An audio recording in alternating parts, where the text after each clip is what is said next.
ही युती झाली तर आपल्या महाराष्ट्राला पण फायदा होईल, आपल्या पुण्याला पण फायदा होईल, कारण महाराष्ट्राचं पण बल होईल आणि आपल्या पुण्याचं पण बल होईल. ट्रिपल इंजिन सरकारमध्ये जेव्हा चौथं रेल्वेचंच चिन्ह लागेल तर रेल्वे धावणार का? ऑफकोर्स धावणार, त्यांच्या नावातच गरज नाही हो.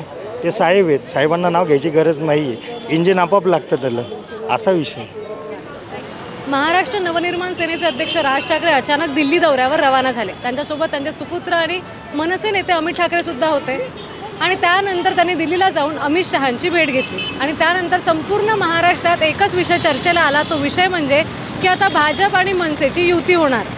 तर याबद्दल सर्वसामान्य लोकांना काय वाटतं की मनसेने खरंच भाजपसोबत युती करायला पाहिजे का, आणि युती झाली तर काय फायदे आणि काय तोटे होतील? चला तर यावरती सर्वसामान्य लोकांच्या प्रतिक्रिया आज आपण जाणून घेणार आहोत. काल परवा राज ठाकरे यांनी अमित शहांची दिल्लीला जाऊन भेट घेतली आणि त्यानंतर संपूर्ण महाराष्ट्रात एकच चर्चा सुरू झाली, ती म्हणजे की भाजप आणि मनसेची युती होणार. तर तुला काय वाटतं, ही युती झाली पाहिजे आणि झाली तर याचे काय फायदे होतील? ही युती झाली तर आपल्या महाराष्ट्राला पण फायदा होईल, आपल्या पुण्याला पण फायदा होईल, कारण महाराष्ट्राचं पण बल होईल आणि आपल्या पुण्याचं पण बल होईल. ऑब्व्हियसली झाली पाहिजे आणि झालं तर चांगलंच होणार आहे. त्याच्यामधून काही वाईट तरी नाही आहे किंवा निगेटिव्ह असं काही होणारच नाही आहे. त्यामुळे झालीच पाहिजे. त्याचा फायदा सगळ्यालाच होणार आहे. आम्ही स्टुडंट ॲज अ स्टुडंट म्हणून पण त्याचा आम्ही फायदा घेऊ शकतो, मलाही फायदा होईल त्याचा. त्यामुळे झाली पाहिजे. तर युती झाली पाहिजे, कारण की झाली तर चांगली होईल. कारण की त्याच्यामध्ये राज साहेबांनी पण एक प्रतिक्रिया चांगली घेतली, मराठी माणसांसाठी पाऊल चांगले घेतलेत. कारण की राज ठाकरे सारखा माणूस आपल्या महाराष्ट्रात पाहिजे. जसे लोक महाराष्ट्रात बाळासाहेबांना बघायचे, तसे राज ठाकरे साहेबांना बघतात. त्यांची त्यांची भूमिका जी बाळासाहेबांची होती तशीच आपले राजसाहेबांची आहे. कारण की बाळासाहेबांनी जी मराठ्यांसाठी केलं, हिंदू लोकांसाठी केलं, ते आपले राज ठाकरे करू शकतात, ही सगळ्यांना गॅरंटी आहे. त्यामुळं माझ्या मते ही साहेबांचा योग्य निर्णय आहे की हे करू शकतात आणि हे खरंच बरं चांगलं आहे की राजसाहेबांनी चांगला योग्य निर्णय घेतला. म्हणजे मला एकंदरीत म्हणायचं होतं की ट्रिपल इंजिन सरकारमध्ये जेव्हा चौथं रेल्वेचंच चिन्ह लागेल तर रेल्वे धावणार का? ऑफकोर्स धावणार, त्यांच्या नावातच गरज नाही हो.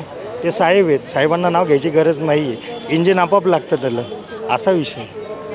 फायदे तर नक्कीच होतील, कारण आत्तापर्यंत जेवढं त्यांना भेटलेलं आहे प्रत्येक ठिकाणाहून त्यांना माघारच घ्यावं लागलेली. या टायमिंगला स्वतःच्या जेव्हा काहीतरी करायचं म्हटलं होईल, त्यांच्यासोबत जुळून जर चांगलं झालं तर नक्कीच ते फ्युचरमध्ये काही ना काहीतरी चांगलं करतील देशासाठी.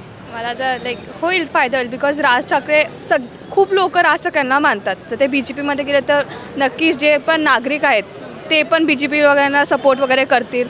त्याचबरोबर महाराष्ट्रामधले जेवढे पण नागरिक आहेत त्यांना फायदा होईल त्या गोष्टीचा. तर मग चांगल्याच गोष्टी जर ते झालं तर.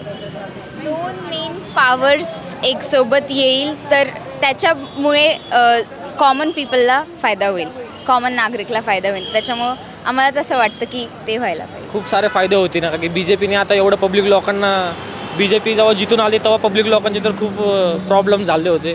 त्याने स्टार्टिंगला चांगलं केलं, नंतरने नाही का पब्लिक लोकांचे तर खूप हाल झाले. लॉकडाऊन बिकडाऊन ते हे करून नाही का मनसे जितले तर खूप चांगलं होईल. कारण की आता तर सगळ्यांना कॉन्फिडन्स आहे की मनसे जितावं, की सगळ्यांना असा सपोर्ट तर त्याच्या हिशोबाने चाललं नाही का मनसे जितावं म्हणून. माझ्या मते तर मनसे आणि भाजप जर एकत्र येऊन लढले तर नक्कीच या लोकसभेसाठी किंवा या BJPसाठी चांगलंच आहे. कारण की भाजपची या गेल्या 10 वर्षातली धोरणं बघता मनसे जर भाजपसोबत आलं तर मराठी माणूस, मनसेचा अजेंडा काय, मराठी माणूस पुढे गेला पाहिजे. तोच अजेंडा भाजपसोबत गेलं तर आणखी त्याला गती मिळेल असं मला वाटतं.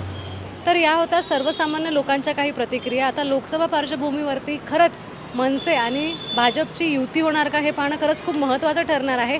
पण हा व्हिडिओ पाहिल्यानंतर तुम्हाला काय वाटतं की खरंच मनसे आणि भाजपने युती करायला पाहिजे का, हे आम्हाला कमेंट बॉक्समध्ये सांगायला विसरू नका. आणि आमच्या MNS सोशल या यूट्यूब चॅनलला फॉलो मात्र नक्कीच करा.